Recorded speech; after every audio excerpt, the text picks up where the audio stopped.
parler de méthode de consensus en crypto.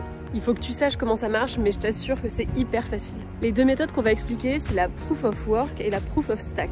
Tu te rappelles qu'en crypto, on remplace la banque qui valide les transactions par un algorithme qui encrypte les transactions et un réseau de gens qui valident ces opérations-là. Étape 1, j'envoie un bitcoin à mon ami Jérémy. Étape 2, l'opération doit être validée et enregistrée dans la blockchain pour être effective. Ça veut dire qu'il a vraiment reçu l'argent. Étape 3, l'opération est validée, Jérémy a bien reçu mon bitcoin et l'information est enregistrée dans la blockchain. C'est l'étape 2 qui nous intéresse dans cette vidéo, la méthode de validation. Comment est-ce qu'on fait en sorte que les gens valident la transaction? Je sais que tu te demandes où on est là. On se balade au bord de la mer en Normandie.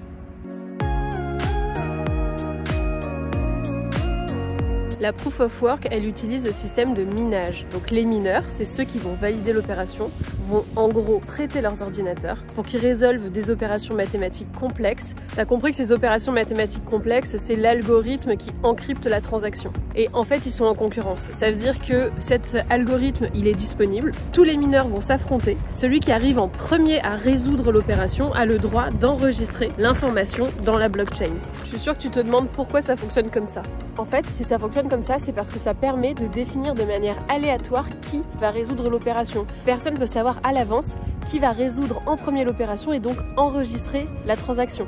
C'est important parce que c'est comme ça que le système fonctionne, c'est-à-dire que c'est ce qui permet d'être sûr que personne ne sera corrompu et que donc quelqu'un va changer l'opération ou va enregistrer une transaction qui est fausse. En fait, tout le système repose sur le fait que plus il y a de gens, plus il y a de mineurs qui vont s'affronter, plus le système est sécurisé. Parce qu'on va pas pouvoir corrompre 1 million de personnes, tu vois. Voilà, c'est à ça qui ressemblent mes cheveux en vrai. On dit corrompre parce qu'en fait cette méthode-là, elle remplace le rôle de la banque qui lui est tiers de confiance, qui va valider que l'opération est réelle et l'enregistrer. Et là, on fait gérer ça par des inconnus quelque part. Donc il y a d'un côté l'algorithme qui encrypte et de l'autre le fait qu'on fait appel à tellement de monde que du coup on espère que le truc sera sécurisé. Maintenant, si tu te demandes pourquoi est-ce que les gens se font chier à faire ça, eh bien en fait ils sont motivés parce que quand ils vont valider une opération, ils vont être récompensés en Bitcoin ou en Ether. En gros, ils vont être récompensés dans la monnaie de la crypto dont on parle. Donc ils gagnent de l'argent quoi. Mais ça reste des gars qui vont utiliser de l'énergie, leur ordinateur, tous en même temps, dans le but d'essayer de résoudre une opération. Donc ça demande vraiment beaucoup de ressources. Bon bah voilà ce que je viens de faire. En te parlant, en regardant mon téléphone alors que je suis au bord de l'eau en Normandie, qu'est-ce que je fais? Je mets les pieds dans des flaques d'eau.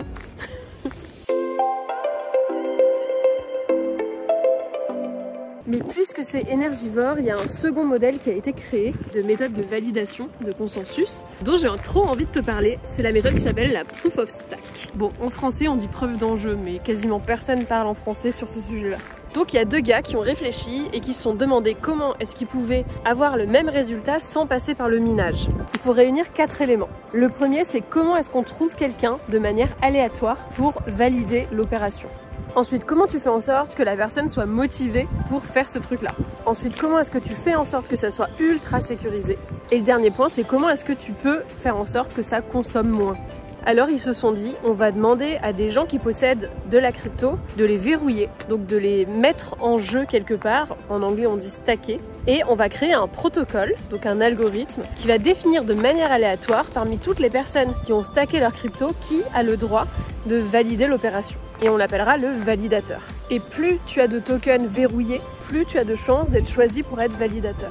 Ce qui est intéressant dans ce modèle, c'est que tu remplaces l'investissement dans des ordinateurs de ouf, parce que c'est ce qu'il faut faire hein. Dans le minage, il faut avoir des ordinateurs de malades pour pouvoir résoudre le plus vite possible les algorithmes.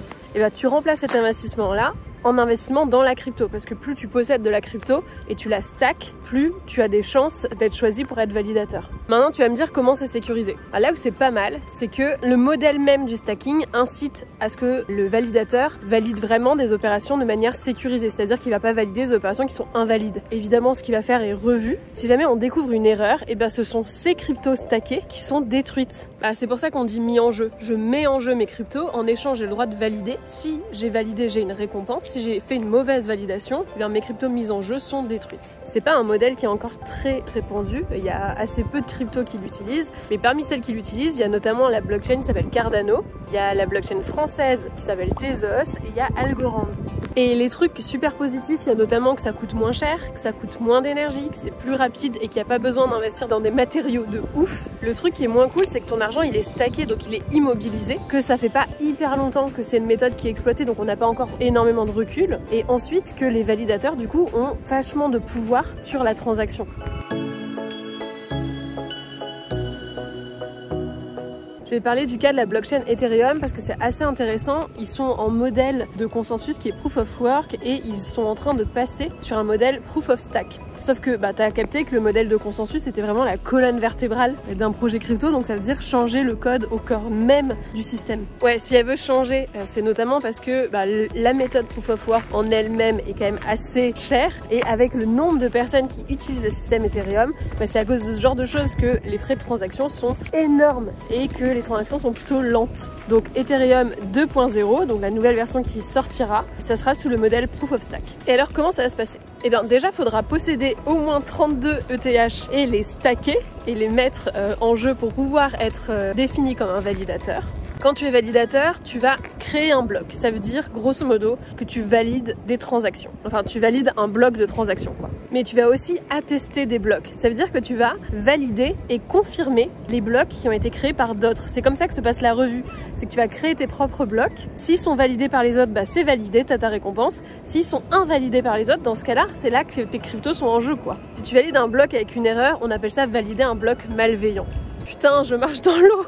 Bon, et si tu te demandes pourquoi tu me vois d'aussi près, c'est parce que j'ai pas acheté de bras. J'ai pas encore passé le pas, j'avoue. Parce que je filme dehors, déjà j'ai un peu la honte. Mais alors en plus, filmer avec un bras. Mais bon, si vous me dites en commentaire que vous kifferez que j'améliore un peu la qualité, promis, je le fais. Même si je dois me taper la honte pour vous. Bon, et là en gros, Ethereum a validé la première étape de sa migration. Et il nous manque encore une étape de merge. C'est-à-dire qu'ils ont créé en fait le code central qui permet de passer à la Proof of Stack. Ils l'ont mise sur un internet de test, ça s'appelle un testnet, pour que ce soit exploré en fait par la communauté pour voir s'il n'y a pas de bugs, etc., etc. Et ça a été validé, donc maintenant il va falloir fusionner les deux pour qu'on passe à l'Ethereum 2.0.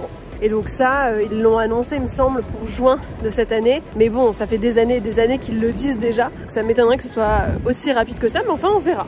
Si t'es pas encore abonné à la chaîne, fais-le parce que ça m'aide, ça me montre que ça vous plaît. Et si t'as des retours, des commentaires, etc., n'hésite pas. Autrement, tu sais que tu peux me suivre sur la newsletter si tu veux apprendre les cryptos au fur et à mesure. Tu peux me suivre sur Instagram si t'as envie de voir un peu l'envers du décor. Et puis sur YouTube, c'est quand même trop cool, quoi. On se balade ensemble.